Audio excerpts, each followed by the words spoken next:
시청자 여러분 안녕하십니까? KBS 재난방송센터입니다. 온실가스의 영향이겠죠. 지구가 갈수록 뜨거워지고 있습니다. 평균 기온이 산업화 이전보다 1도 정도 올랐는데 이게 2도 이상이 되면 생태계가 파괴되는 엄청난 환경재앙이 닥칠 거란 경고가 나옵니다. 그래서 이 수은주의 상승세를 1.5도에서 멈추게 하지 않은 전 지구적인 노력이 가시화되고 있습니다. 이기문 기자입니다. 지난 8월 북극 최후의 빙하라 불리는 그린란드 빙하가 녹아내렸습니다. 관측 이래 한 번도 녹은 적이 없던 빙하입니다. 지구 기온은 산업화 전보다 평균 1도 정도 올랐는데 그 여파가 나타난 겁니다. 이에 대해 인천에서 열린 유엔의 국제협의체 IPCC가 특별 보고서를 채택했습니다. 지속 가능한 지구를 위해 기온 상승을 1.5도에서 멈추자는 겁니다. This is one of the most important reports ever produced by the IPCC and certainly the most keenly awaited. 보고서는 지구 온도가 1.5도 상승했을 때와 2도 이상 오를 때의 차이가 매우 크다고 결론 내렸습니다. 2도 이상 오르면 극한 기후 현상이 증가하고 식물의 16%, 척추동물의 8%는 멸종할 것으로 예측했습니다. 특히 2도 이상 상승 시엔 지구 육지의 약 13%는 지금과 완전히 다른 생태계로 바뀔 것으로 전망했습니다. 이를 막으려면 2030년까지 온실가스 배출량을 현재의 절반 수준으로 줄여야 한다고 밝혔습니다. 과학적인 결과를 바탕으로 하고 있기 때문에 그에 따라서 협상가들이 그것을 정확하게 인식을 한다면 사실상 어떻게 보면 구속력 있는 어정쩡한 조약보다도 더 큰 효과를 가져올 수도 있다고 생각합니다.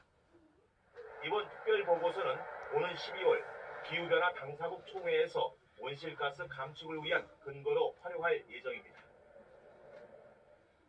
네, 자동차 과속 운전은 음주운전과 함께 대형 사고를 부르는 원흉입니다. 정해진 제한 속도보다 20km 빨리 달린 과속 운전으로 인한 사고를 분석했습니다. 사고 건수가 2014년 500여 건에서 작년엔 800여 건으로 해마다 크게 늘고 있습니다. 과속 운전으로 사고가 났을 때 사망자가 발생하는 경우는 사고 한 건당 0.3명으로 일반 사고보다 무려 15배가 높았습니다. 특히 기준보다 40km 넘게 운전하다 적발되는 경우도 작년 10,000건을 넘어섰습니다. 이 때문에 과속 운전에 대한 처벌을 강화해야 한다는 지적이 나옵니다.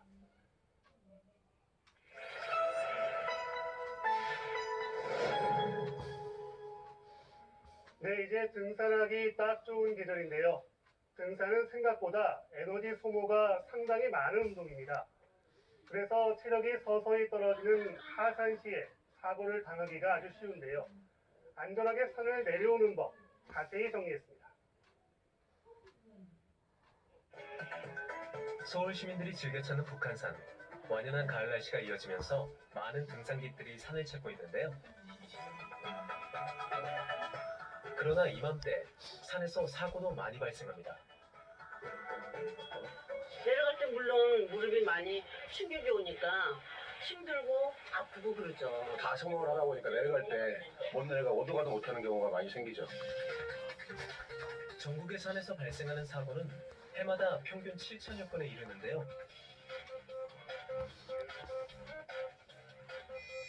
최근 5년 동안의 사고 건수를 보면 9월부터 크게 늘기 시작해 10월에 1년 중 가장 많이 발생했습니다. 사고 원인을 보면 실족이나 추락이 전체의 3분의 1로 가장 많았고 그 다음으로 조난, 개인 질환에 의한 사고 순이었습니다. 지난 9월 북한산 국립공원 구조대원들이 한 50대 남성을 헬기로 옮기고 있습니다. 산에서 내려오다 넘어져서 발목이 골절됐기 때문인데요. 결국 이 남성은 병원으로 이송됐습니다.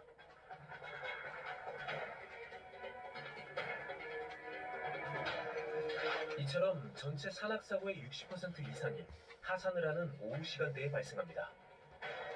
단풍으로 물들어가면서 아름다워진 자연 경관을 즐기기로 보는 그 등산객들이 좀 많아지는데요. 이 등산객들이 그냥 가벼운 마음으로 산에 오르고서 떨어진 낙엽과 이 미끄러운 돌 같은 거에 잘못 밟게 돼서 넘어지거나 하는 그 실족 같은 사고가 좀 많이 발생하고 있습니다.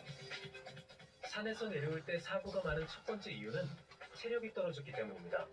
특히 다리 근육에 힘이 빠지면 실족이나 낙상 사고로 이어지기 쉬운데요. 이게 산은 사실 올라갈 때는 굉장히 힘들고 내려올 때는 아프거든요. 근데 가장 많이 다치는 데는 아무래도 이제 무릎하고 발목입니다. 또 중요한 게 이 무릎이 우리가 산에서 내려올 때는 몸무게 3배까지도 무릎에 화족이 걸리거든요. 이 때문에 산에서 내려올 때 등산 스틱을 많이 사용하는데요. 어떻게 사용하는 것이 좋을까요?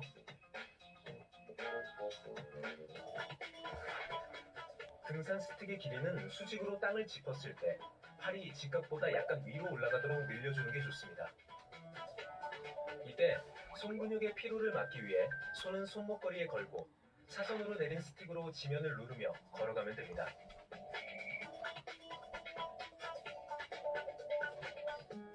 두 개를 반드시 써야지만이 에너지를 절약하고 상체 운동을 효과적으로 할 수 있는 것이고, 하나를 쓰는 것은 그냥 지팡이 역할 정도만 하는 정도 효과를 얻어낼 수밖에 없습니다. 그래서 반드시 스틱은 2개를 쓰셔야 됩니다.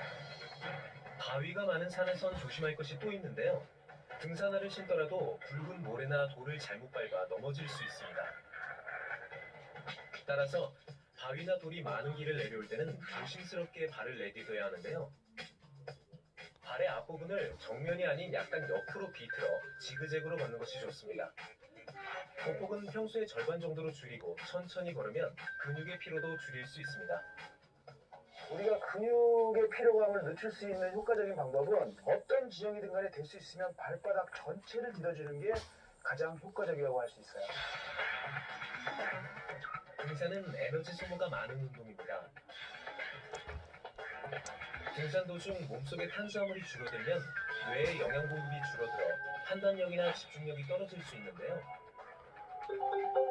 때문에 산행 중에는 적절한 영양 섭취가 중요합니다. 에너지로 빨리 전환되는 마른 과일, 사탕 등 간식을 바지나 배낭 허리 주머니에 넣고 수시로 꺼내 먹으면 판단력, 집중력이 떨어지는 것을 막을 수 있습니다. 네, 재난방송센터 오늘 준비한 소식은 여기까지입니다. 시청해주신 여러분 고맙습니다.